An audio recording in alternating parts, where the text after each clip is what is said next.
If I were to pick a time in the whole history of man in which to live, and a place in which to live, I'd pick the United States of America, 1968. This is the place. This is the time, and never forget it. It is not a day for politics. I have saved this one opportunity, my only event of today, to speak briefly to you about the mindless menace of violence in America, which again stains our land and every one of our lives. I was washed up and left for dead. I fell down to my feet and I saw that will be the great objective of this administration at the outset. Which again stains our land and every one of our lives. It is not the concern of any one race. The victims of the violence are black and white, rich and poor, young and old, famous and unknown. They are, most important of all, human beings whom other human beings people together. Yeah,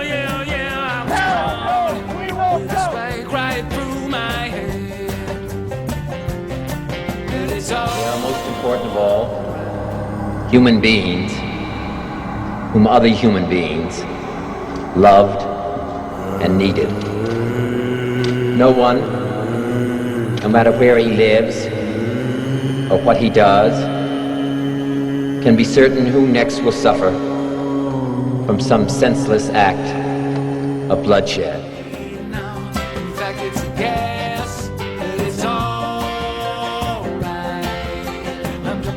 Senseless act of bloodshed.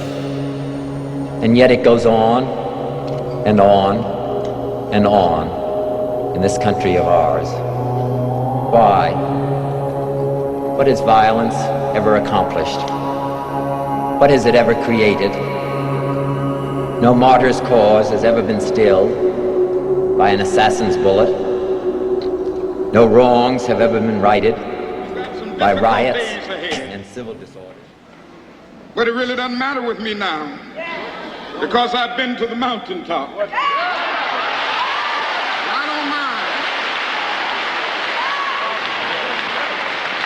Like anybody, I would like to live a long life. Longevity has its place. But I'm not concerned about that now. I just want to do God's will. And He's allowed me to go up to the mountain. And I've looked over and I've seen by an assassin's bullet. No wrongs have ever been righted by riots and civil disorders. A sniper is only a coward, not a hero. And an uncontrolled or uncontrollable mob is only the... I believe in this country as I traveled across, and that is that the American people want no more Vietnams.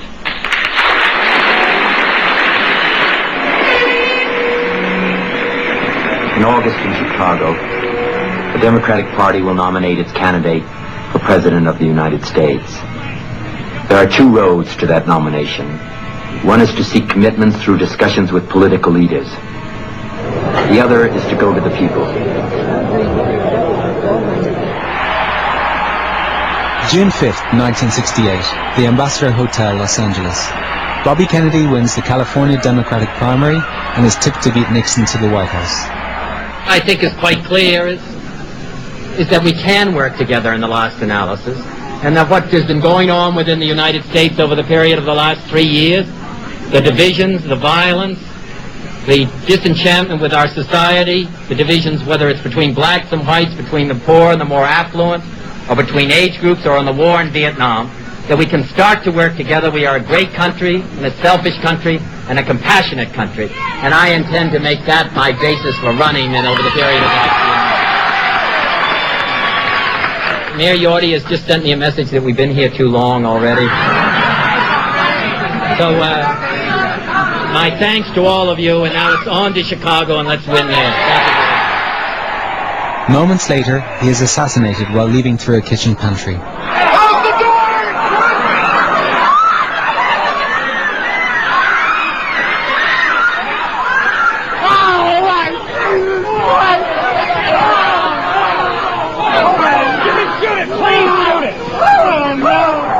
God. Senator Kennedy has been shot in the head. It's only 2 months since the assassination of Martin Luther King.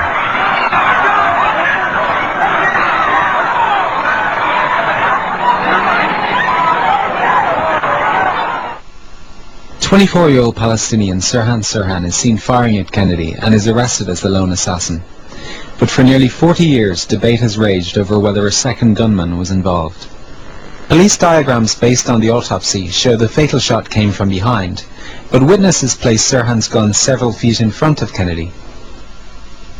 The actual shooter of Robert Kennedy was standing behind Robert Kennedy, according to the autopsy report. Sirhan was standing in front of him, face to face. The distance between the muzzle of the assailant's weapon and Robert Kennedy's body was somewhere between actual contact and no more than 3 inches. And the weapon from which the shots were fired was held at a sharp upward angle, again from the rear. All the witnesses state that Sirhan's weapon was held between 1.5 and 6 feet away from Robert Kennedy, horizontally, in relation to the floor. The autopsy report exonerates Sirhan. Behind me is the famous Ambassador Hotel where Robert Kennedy was assassinated that night. It's now a construction site, shortly to be a high school project in memory of Bobby Kennedy. I started writing a screenplay 3 years ago based on this case, fascinated by the conspiracy theories. During the course of my research, I found new video and photographs that suggested 3 CIA operatives were at the hotel that night, and I believe involved in the assassination. Agent number 1, the Indian man in the white shirt at the back of the room, moments after the speech and just before the shooting. I think this man is David Morales. Moments after the shooting, agent number 2, Gordon Campbell, walks from the direction of the pantry with a small container in his hand, as a Latin man waves him towards an exit. 30 minutes after the shooting, here is agent 1 again, David Morales. I also found several photographs of these agents earlier in the evening. Here, Agent 2, Gordon Campbell, stands in the ballroom hours before the shooting with a third agent. These officers worked together in 1963 at JM Wave, the CIA's Miami base for its secret war on Castro. Bradley Ayres worked with these men at JM Wave and first confirmed my identification of Morales. This definitely, from the profile, is hugely similar. The body language is very, very much characteristic of Morales.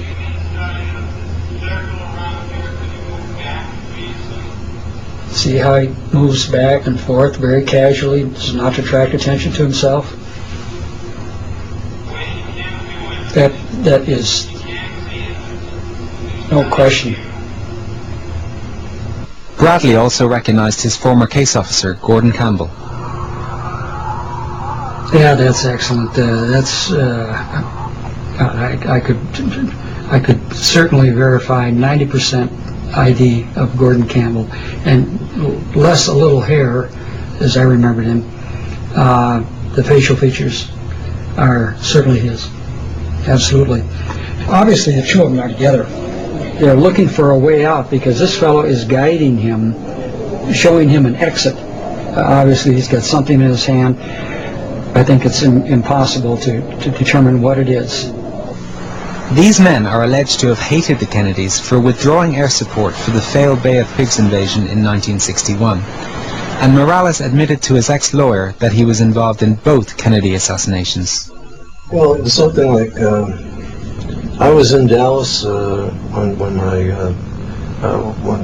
we got that motherfucker, and I was in Los Angeles when we got the little bastard. What it said to me was that he was in some way implicated with the death of John Kennedy. And let's go one step further, and also Bobby. An interesting claim from a friend of Morales, but until now there's been no photographic evidence. I traveled to Washington to meet Wayne Smith, who worked with Morales at the U.S. Embassy in Havana in 1959. This photograph of Morales dates from the same time. Would Smith recognize Morales in the video? David Morales. On just the ballroom. That's him. That's David Morales. Really?